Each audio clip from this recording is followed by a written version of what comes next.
sekiranya melihat masing-masing kita dan niatnya kita selama berada di tempat suci ini, karena dengan niat keberadaan kita menjadi ibadah yang akan diberi pahala oleh Allah Subhanahu wa Ta'ala.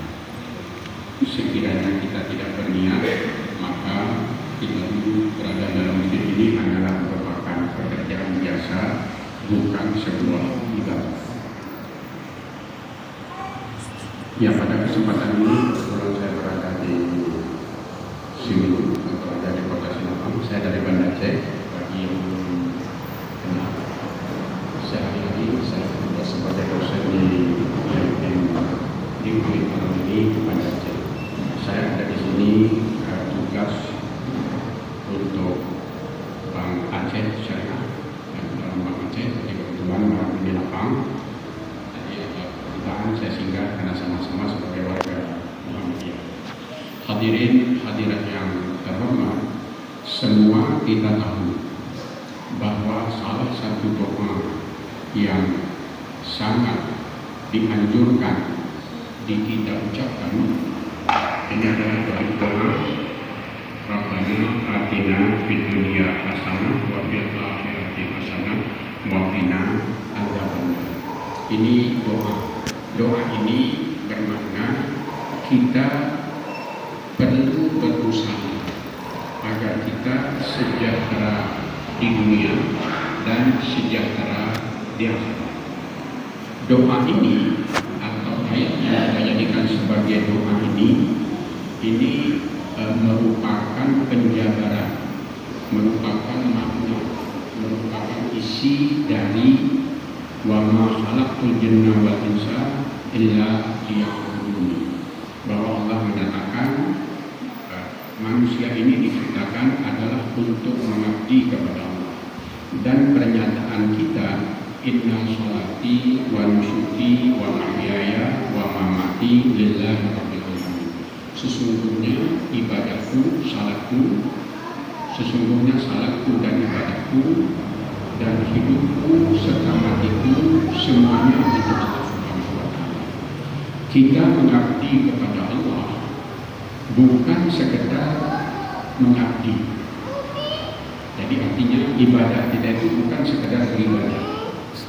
Artinya kalau sudah kita kerjakan ya sudah, tidak ada perhitungan apakah kita orang kaya, kita orang miskin, kita menjadi kaya, kita menjadi miskin, kita menjadi sehat, kita menjadi sakit, itu tidak penting. Yang penting kita beribadah. Tidak seperti itu. Dalam Islam, kita beribadah kepada Allah, kita menyembah Allah, kita melakukan segala sesuatu untuk Allah.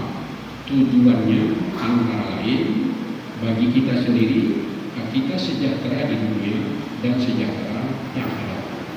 Arti sejahtera di akhirat itu masuk ke dalam surga, tidak masuk ke dalam neraka. Itu artinya sejahtera di akhirat. Sejahtera di dunia juga seperti itu. Kita tidak menderita, tidak menderita pada semua aspek. Dari segi kesehatan kita tidak sakit-sakit, dari segi keuangan kita cukup untuk makan, dari segi pendidikan kita bisa bekerja sendiri, bisa berusaha sendiri, tidak ditipu orang lain, tidak sanggup, tidak bisa dibodohi orang lain karena kita paham. Jadi kita bisa mandiri. Nah, inilah tujuan hidup sebagai orang Islam, dan itu yang diperjuangkan oleh Muhammadiyah yakin sekali, dan ayat Al-Quran pun selalu begitu. Orang di dunia ini, kaum muslimin secara khusus, itu tidak semuanya sanggup menjadi sejahtera di dunia dan sejahtera di akhirat tanpa bantuan orang lain. Itu tidak semuanya sanggup. Ada yang sanggup dan ada yang tidak. Sebagai muslim, Rasulullah memberitahu kita, memberi petunjuk bahwa yang kuat mesti membantu yang lemah, yang kaya mesti membantu yang miskin, yang tidak berpunya perlu kepada bantuan, yang bodoh perlu kepada bantuan untuk bisa keluar dari kebodohan atau keterpurukan dan hal-hal lain. Orang-orang perlu diajar agar dia bisa menggunakan pikiran jernih, akal sehat dalam mengelola hidup. Ini yang diajarkan oleh agama Islam secara umum. Untuk ini banyak hal. Kita diwajibkan salat agar hati kita menjadi bersih. Hati kita menjadi bersih. Inna sholata tanha 'anil fahsya'i wal munkar. Orang yang mengerjakan salat secara sungguh-sungguh itu tidak akan mengerjakan perbuatan keji, tidak akan mengerjakan perbuatan salah, tidak akan mau korupsi, tidak akan mau mengambil hak orang lain. Ini kalau dia mengerjakan salat secara sungguh-sungguh. Kalau makna salat itu sudah dia paham. Sesudah itu kita diwajibkan berzakat. Zakat itu jelas untuk membantu orang miskin. Jumlah minimalnya itu katakanlah 2,5%. Tapi bisa jadi 10%, bisa jadi 20%. Di samping zakat ada infak. Pada masa Rasulullah ada sahabat yang mensedekahkan seluruh hartanya, bukan hanya 1/10, bukan hanya 5%, tetapi 100% hartanya dia serahkan. Sehingga dia mesti mencari tanah baru yang kosong, yang sebelumnya tidak dimiliki orang, mesti bekerja lagi dari nol, karena tidak ada apa-apa lagi yang dia miliki. Abu Bakar pernah bersedekah, berinfak seperti itu. Ini contoh bagaimana bahwa kaum muslimin yang lemah mesti dibantu. Salah satu ajaran Islam yang paling kuat, yang paling penting supaya masyarakat ini sejahtera adalah hemat. Hemat dari segi harta, hemat pada segala-galanya. Jadi innallaha la yuhibbul muslimin. Jadi itu innal mubadirina kanu ikhwana syayatin wa kana syaitanu bi rabbihi kafur. Orang-orang mubadir itu saudara syaitan. Dan syaitan itu makhluk yang kufur kepada Allah Subhanahu wa taala. Salah satu kritik Nabi kepada orang Quraisy Mekah adalah karena mereka itu boros. Mereka menghabiskan hartanya untuk sesuatu yang tidak perlu. Jadi contohnya mereka ketika pesta makan, ketika kenduri, hidangannya sangat berlebih. Mereka makan sepuas-puasnya. Kalau sudah kenyang, mereka makan sesuatu sehingga muntah. Habis itu makan lagi. Nah, begitu kira-kira borosnya mereka di dalam makanan. Nah, di tengah masyarakat kita ada adat, kalau makan tidak boleh habis dari dalam piring. Jadi yang kita makan mesti ada sisa. Kalau tidak bersisa itu ada kadang-kadang macam-macam anggapan. Atau paling kurang makan bersisa tidak dianggap sebuah keburukan. Itu sebagai hal yang biasa saja. Dalam Islam itu tidak bagus. Kita tidak boleh makan bersisa. Begitu juga pakaian. Kalau ada pakaian yang kita tidak pakai, jangan simpan, sedekahkan saja. Jangan simpan, jangan biarkan dia tidak begitu saja. Atau jangan beli pakaian ketika belum memerlukannya. Jangan simpan. Waktu kita mesti digunakan untuk sesuatu yang berharga. Ini ajaran Islam. Jangan waktu itu tidak bisa menghasilkan apa-apa.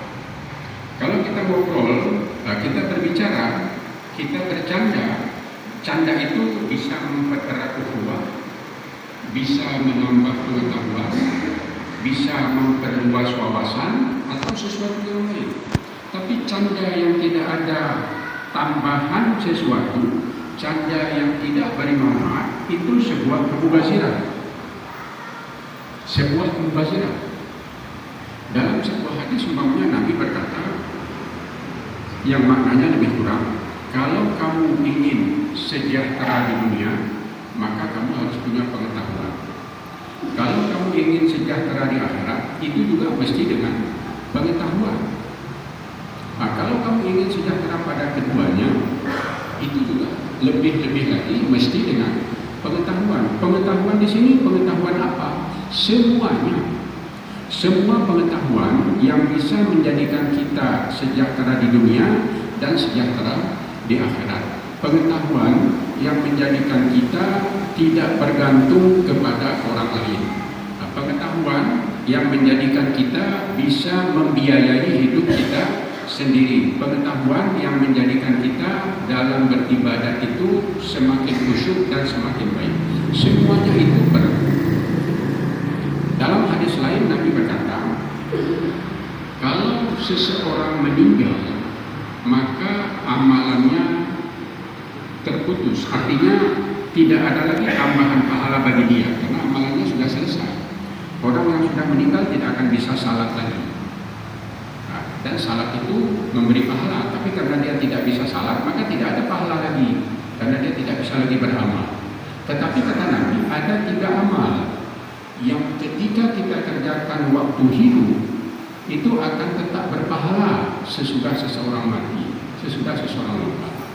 Nah, ini 3 amalan ini kita kerjakan waktu hidup. Ya, waktu hidup kita kerjakan itu sesudah kita mati tetap ada pahalanya. Nah, sedangkan amalan lain semuanya terputus. Apa 3 amalan yang ketika kita kerjakan waktu hidup terus bertambah? Dan itu salah satunya atau ketiga-tiganya itu, jadi idza mata ibnu adam inqata'a an amaluhu illa min salasin. Pertama, bantuan harta. Bantuan harta yang manfaatnya tetap ada. Jadi kita umpamanya menanam sepohon kayu, lalu kayu itu menjadi tempat orang berlindung. Atau umpamanya contoh lain, kita gali sebuah sumur lalu orang bisa mengambil air dari sumur tersebut. Atau contoh lain, kita membangun sebuah gedung, lalu gedung itu digunakan untuk sesuatu yang bermanfaat. Apakah musala, masjid, gedung pertemuan. Kita membangun jembatan, yang jembatan itu dipakai sampai puluhan tahun. Nah, jadi kalau kita bersedekah harta yang manfaatnya berkelanjutan, maka selama harta itu masih dimanfaatkan, selama itu pahalanya kembali ke kita, kepada orang yang mensedekahkannya tadi, mewakafkannya tadi, menginfakkannya tadi. Jadi ini dalam Islam. Dan kita tidak perlu ribu-ribu, tidak perlu memberitahu siapapun bahwa jembatan ini saya bangun, itu tidak perlu. Sekarang ini umpamanya saya berikan contoh yang sangat ekstrim. Kalau ada jemaah haji yang pergi, itu biasanya akan mendapat imbalan uang dari wakaf seorang kaya Aceh, seorang dermawan Aceh di kota Mekah dahulu. Ada orang Aceh berwakaf di Mekah. Nah, jadi wakaf itu sudah 200 tahun yang lalu, 1824. Sekarang ini 2024, sudah 200 tahun. Wakaf itu masih ada, dan wakaf itu seharusnya menjadi tempat tinggal jemaah haji asal Aceh. Tapi karena tidak cukup, maka uang hasil wakaf itu dibagi-bagikan kepada semua jemaah haji asal Aceh, sekitar 1.200 real satu jemaah. Itu 200 tahun yang lalu. Kita tidak tahu lagi siapa dia, siapa itu 200 tahun yang lalu, tidak tahu. Nah, tapi pahalanya insya Allah akan terus mengalir kepadanya karena hadis menyatakan seperti ini. Yang pertama, ibadah yang menyatakan bahwa kita perlu membantu orang lain. Membantu orang lain itu akan memperoleh pahala sesudah kita meninggal dunia.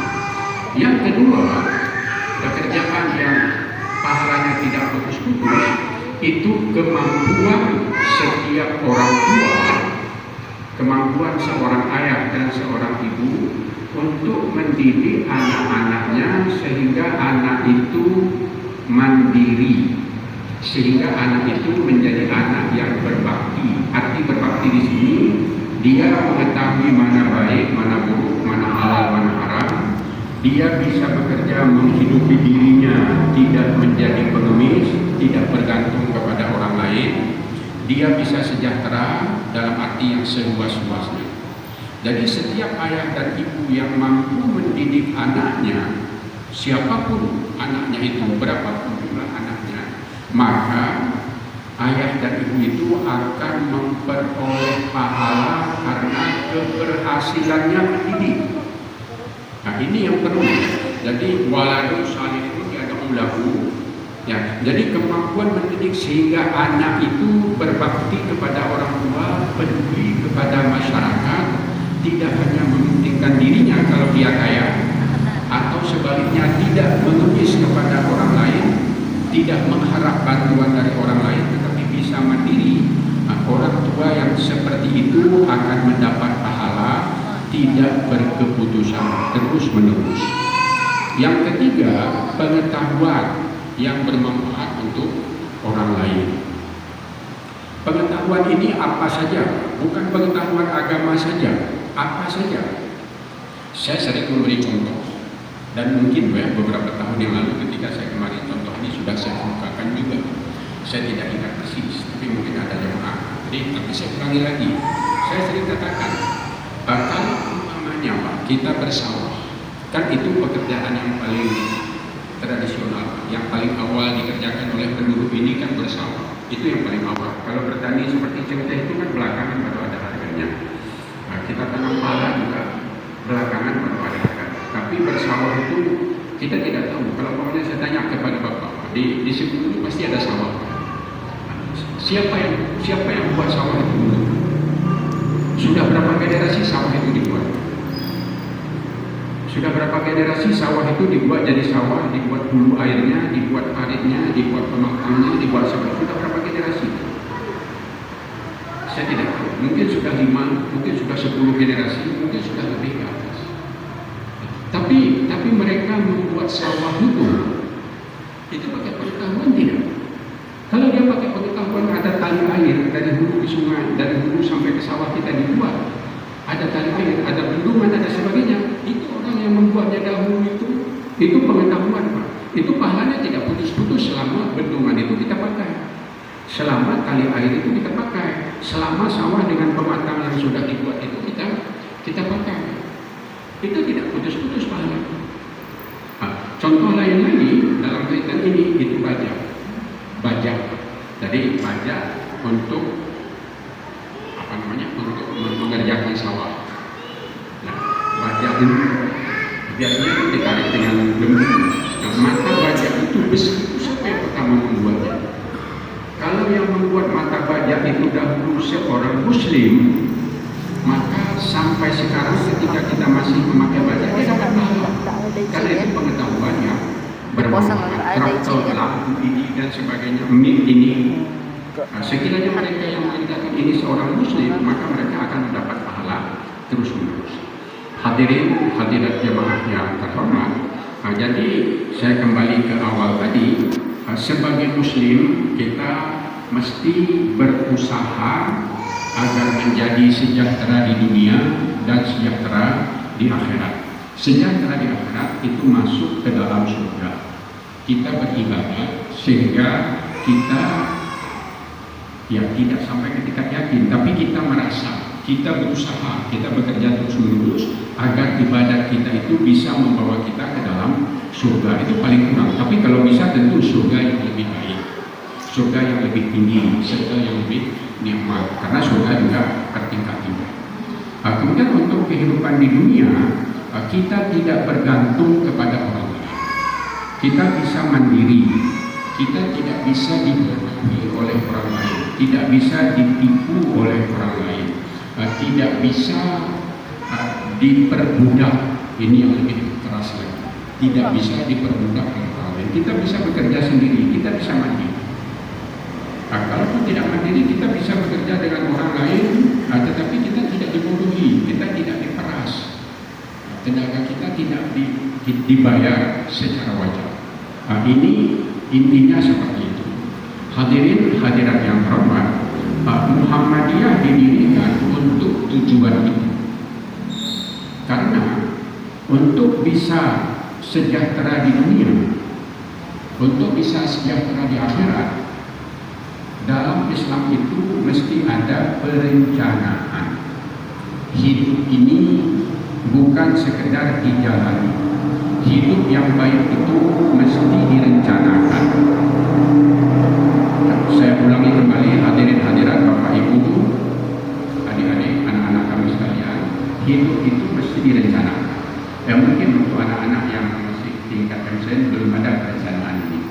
Tapi kalau sudah mahasiswa, itu sudah ada. Nah, nanti ketika kalian sudah berumur 18 tahun, itu harus berencana. Nanti pada umur berapa saya selesai sekolah? Pada umur berapa saya menikah? Nanti pada umur berapa apa yang harus saya capai? Itu mesti ada. Mesti ada perencanaan.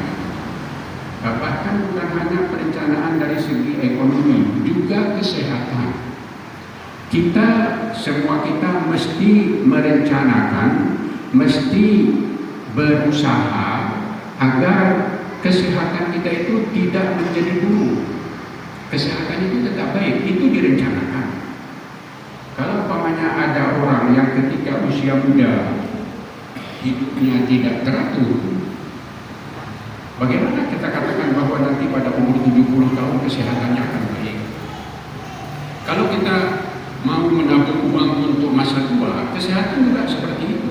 Apa yang saya harus lakukan sekarang ketika umur saya 15 tahun, 20 tahun, 30 tahun, 40 tahun, agar nanti di umur 60 tahun, di umur 70 tahun saya masih sehat? Apa yang harus saya lakukan sehingga pada umur 60-70 tahun nanti saya tidak menjadi beban orang lain? Dari segi kesehatan, dari segi ekonomi, dan seterusnya. Itu perencanaan. Itu dalam kehidupan pribadi. Kita mesti membuat itu. Seorang muslim yang baik adalah seorang yang selalu membuat perencanaan ini dan berusaha menjalankannya. Muhammadiyah didirikan agar apa yang dikerjakan itu menjadi terencana dan terorganisasi. Bukan pekerjaan satu-satu orang, tapi pekerjaan bersama-sama. Ini tujuannya. Tujuan Muhammadiyah seperti itu. Masjid ini kalau tidak ada yang mengorganisirnya, tidak ada yang menjadi ketua yang menghimpun dana dan mengatur dana itu, saya yakin ini tidak akan jadi. Tapi karena ada organisasi, ada orang yang kita percaya dan dia bisa memberi pertanggungjawaban, kemudian bisa mencari tukang, bisa bekerja sama dengan yang lain, sehingga gedung ini bisa jadi dan bisa kita manfaatkan. Jadi Muhammadiyah dibangun, didirikan, kita jalani, kita masuk ke dalamnya. Ini dalam rangka ibadah tadi, dalam rangka kesejahteraan di dunia dan kesejahteraan di akhirat. Dalam Muhammadiyah, amal individual, amal pribadi dengan amal sosial itu sama nilainya, sama-sama didukung. Bapak-bapak sebagai anggota Muhammadiyah, sebagai simpatisan Muhammadiyah, tidak hanya disuruh mengerjakan salat, tidak hanya disuruh mengerjakan salat, tetapi disuruh bersedekah, diminta bersedekah, didorong bersedekah, dibantu supaya sedekah itu semakin bermanfaat. Bahkan lebih dari itu, bukan hanya Bapak bersedekah, tapi Bapak juga bisa mengajak orang lain bersedekah dan bisa membimbing orang lain sehingga sedekah orang itu terawat dengan baik. Itu tujuannya. Ibadah sosial ini bukan hanya uang, tetapi juga lembaga pendidikan. Bagaimana supaya pendidikan di daerah kita ini menjadi semakin baik, menjadi semakin baik. Kalau umpamanya di Sinabang tidak ada sekolah yang baik, tidak ada, katakanlah begitu, atau ada sekolah yang baik, ada sekolah yang baik, lalu kita berusaha untuk membuat sekolah yang lebih baik. Tetapi dengan membuat sekolah yang lebih baik, biayanya mahal, tidak murah. Kita musyawarah dengan orang tua, sekolah ini bisa menjadi baik asalkan Bapak Ibu mau membantu membiayainya.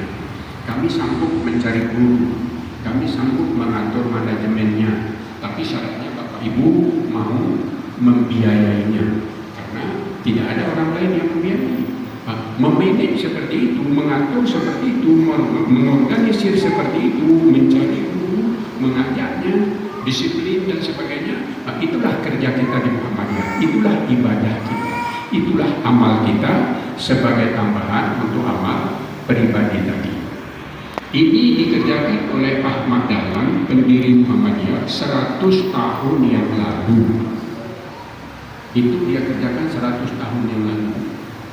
Ketika ini dia kerjakan di lingkungan tempat hidup Kiai Haji Ahmad Dahlan, di salah satu sudut kota Yogyakarta, ada kaum muslimin yang mandi tidak pernah memakai sabun karena sabun belum dikenal.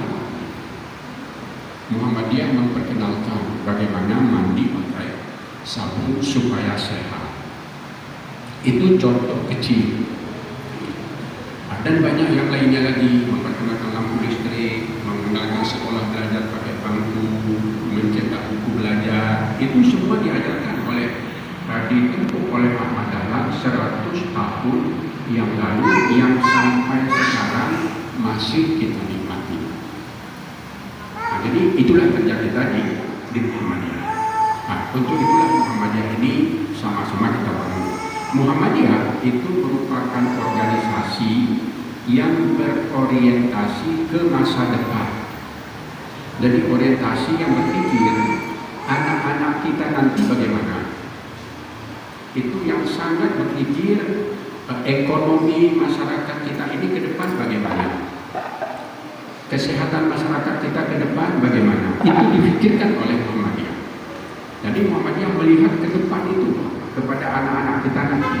Jadi karena itu makanya lembaga pendidikan, lembaga sosial panti asuhan, lembaga kesehatan pendidikan. Harapannya ini ke depan umat Islam menjadi lebih baik, lebih kuat, lebih sehat, lebih kaya, lebih dihormati, dan kalau bisa betul-betul bisa mengatur dirinya sendiri, tidak lagi tergantung kepada orang lain. Ini kalau dikaji anak-anak kami yang pertama ini dikaji lebih jauh ke depan, umpamanya sekarang ini yang buat mobil itu siapa? Ada tak orang Muslim yang sudah pandai membuat mobil? Ada tak pabrik mobil yang milik umat Islam? Jawabannya belum ada. Kapan kira-kira pabrik mobil itu ada milik umat Islam yang teknologinya itu dibuat oleh umat Islam? Itu nanti anak-anak kita sekarang ini, kalian yang muda-muda ini. Kalau kalian pun nanti di usia kalian itu tidak terjadi, mesti ada di bawah generasi ini. Jadi ibu-ibu juga harus menanamkan itu kepada anak-anak, kepada cucu-cucunya, bahwa pendidikan ini pada suatu saat menjadikan kita mampu memimpin.